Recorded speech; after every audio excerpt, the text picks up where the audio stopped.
All's fair in love and World of Tanks battles. Use every means at your disposal. Consumables, crew skills and perks, a shell loadout, a terrifying decal on the upper glacis, and the thing you can't play effectively without. It's the fifth element in World of Tanks for dominating the battlefield. Equipment 2.0.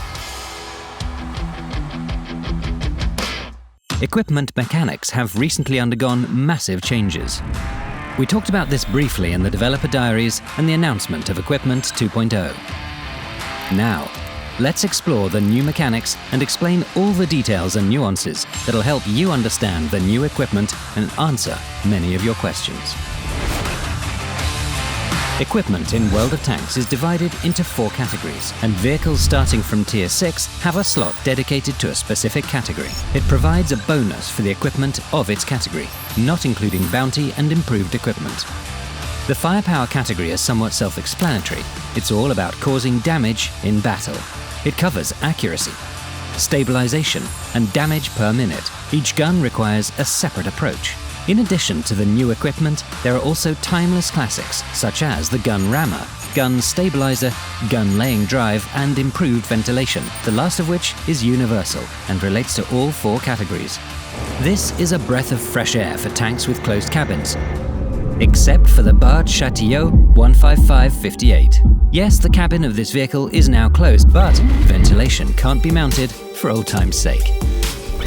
The resilient French crew doesn't mind. Regarding the equipment itself, there were no drastic changes to it, and it continues to improve all vehicle characteristics as before. Versatility and functionality are the 2 main qualities of improved ventilation. It's relevant to most vehicle types, especially heavy and medium tanks, those frontline warriors that need to unlock the full potential of their vehicles. Its bounty and bond versions should be considered for better efficiency. Boosted by the Vent Purge directive, they can compete with the premium consumables for the crew. The new improved aiming equipment boosts gun accuracy. In reality, improved aiming means the replacement of a static sight with a telescopic swivel and a more ergonomic sight for the gunner, providing them with more comfortable conditions for delivering fire. The same sight configuration technology is also used in the game. The equipment affects the aiming circle in all its states. What does this mean? Improved aiming boosts accuracy when fully aimed, after the shot and on the move, while not affecting the aiming speed and time. The crews of 2 FV4005s gladly agreed to demonstrate it. The crew with improved aiming is already satisfied with their purchase. Fire. A situation quite typical of a not very accurate vehicle, but a shot of its counterpart was more effective. Consider the vehicle's role in battle when deciding to mount improved aiming.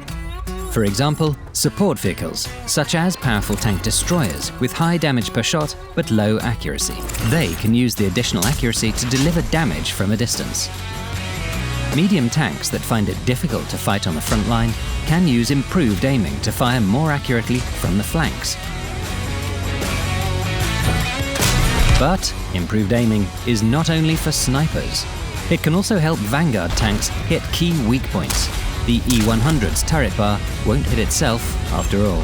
For vehicles on the front line, improved aiming will make hitting vulnerable spots on enemy vehicles easier, helping them win key positions.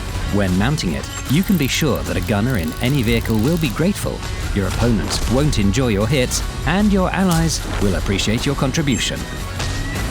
Mount it wisely, and remember, the lower the dispersion of a gun, the less noticeable the effect of improved aiming will be. Stabilization. A mysterious characteristic that determines accuracy when firing on the move. It's hard to control it, but not impossible. The vertical stabilizer and improved rotation mechanism can help. Both provide a bonus to stabilization, and the rotation mechanism also improves mobility. This has generated debate about what should be used. The answer is, mount the vertical stabilizer for better stabilization and the improved rotation mechanism for better maneuverability. And here's why. The vertical stabilizer reduces the aiming circle when on the move and during turret traverse. The improved rotation mechanism works differently. First, it accelerates the turret and hull traverse speed, worsening the stabilization, but then the equipment bonus mitigates it and improves it. As a result, the stabilization on the move doesn't get worse, but also doesn't get much better. You get a bonus to it when moving straight without turning, but you'll rarely need it in battle. The improved rotation mechanism is not about causing damage, but about maneuverability. That's why you should mount it on the vehicles with good stabilization but poor maneuverability. The vertical stabilizer, on the contrary, is purely about effective shooting. So, we have properly equipped the tanks and… no, it won't work like this. We need to improve its survivability. Open the equipment interface and go to the Survivability category. There you can find everything you need for random battles. Improved hardening. In real life, this was a series of measures to improve the vehicle's durability. Better steel composition, improved rolling, hardening, and cementing. Altogether, this improved the chances of survival in combat. It works in a similar way in the game, improving the maximum hit points of a vehicle by up to 10% and improving track durability.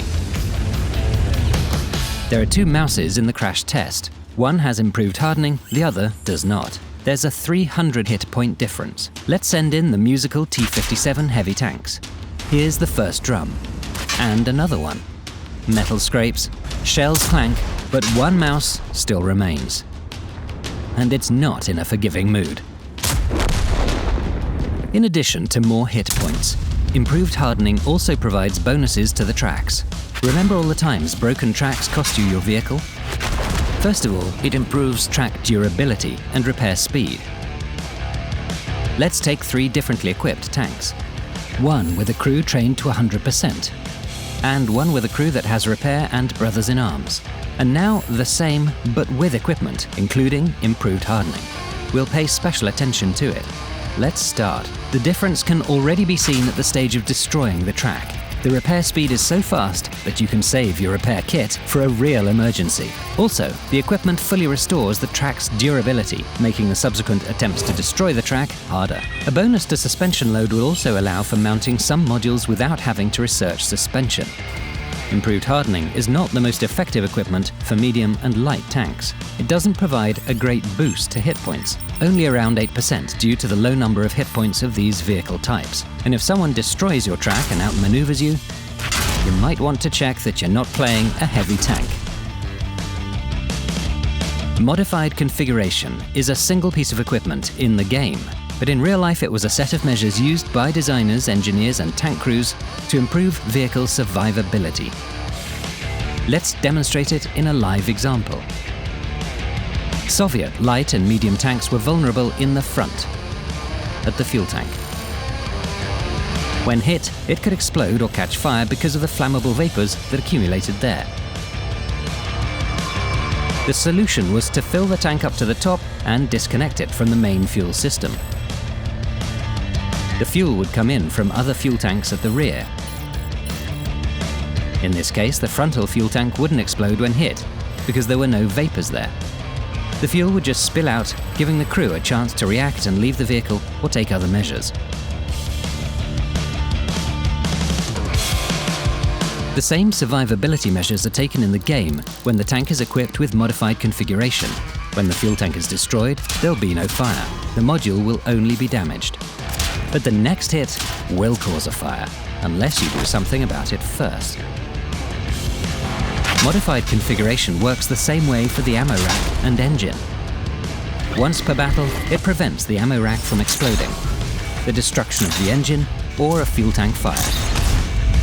A notification will be displayed in the equipment section during battle. Additionally, modified configuration gives fuel tanks, engines and ammo racks better resistance to incoming damage. It's harder to cause critical damage to them. We recommend mounting modified configuration on tanks vulnerable to critical hits, the Soviet, American and French heavy and medium tanks. Now the phrase "you only live once" doesn't apply to them. Mobility. It allows you to travel around quickly and easily. Additional grousers are all about comfort. This equipment is not new, but has been significantly changed and can now be mounted on all vehicles except for wheeled vehicles and SPGs. The main bonus from grousers has also changed. Now they improve a vehicle's handling on all terrain types by improving its turn speed and mobility. The rougher the terrain, the more effective they are. It's like the off-road driving skill, but even more effective, and it doesn't need to be trained. Let's look at the difference between tanks with additional grousers and those without them. Set a target for them, and then measure the breakaway distance. The track is not the nicest, but that's exactly what we need.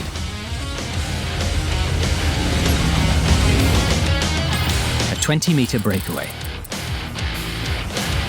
In battle, this will allow for spotting the enemy vehicles faster, getting away from enemy fire, and outmaneuvering the mouse on boggy terrain. And what have we got here? This is another test drive of another new piece of equipment, the turbocharger. It provides speed and power to tanks. It allows you to be more agile. It's useful for rocking the hull back and forth, a tactic that experienced players use to bait the enemy in positional skirmishes. Careless TDs can retreat to a life-saving rock. Whoa! Did you see that shell? Mere inches separated it from causing damage. The turbocharger also accelerates climbing a hill for unexpected flank attacks and allows for switching positions more quickly. It changes a characteristic that couldn't be affected previously, unlocking new opportunities for all vehicles. It doesn't matter if the tank was initially fast or slow, more speed doesn't hurt anyone. Approved by the Council of Bat Chât on the hill of Karelia. Let's now talk about more peaceful but nevertheless useful actions.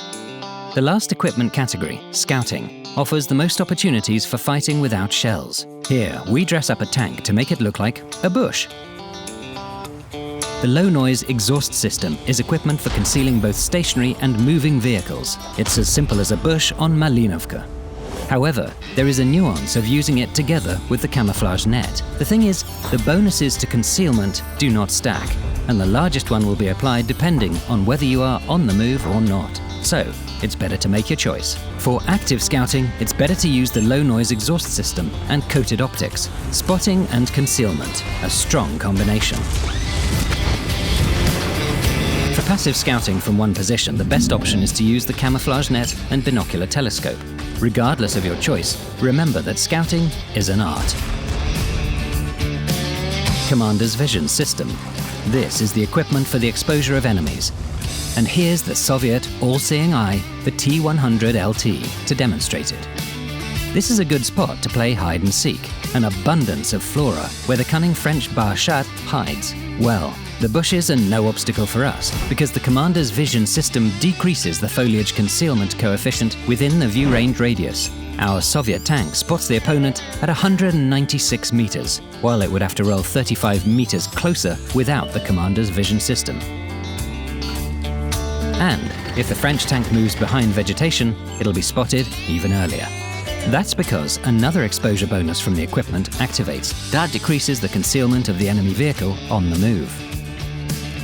Combining the Commander's Vision System with other scouting equipment, you become a solution to the problem of TDs hiding in the bushes at the enemy's rear.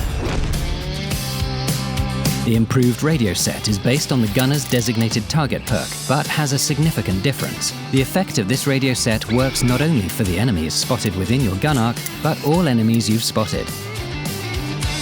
If you spot an enemy vehicle, it stays spotted for a few more seconds.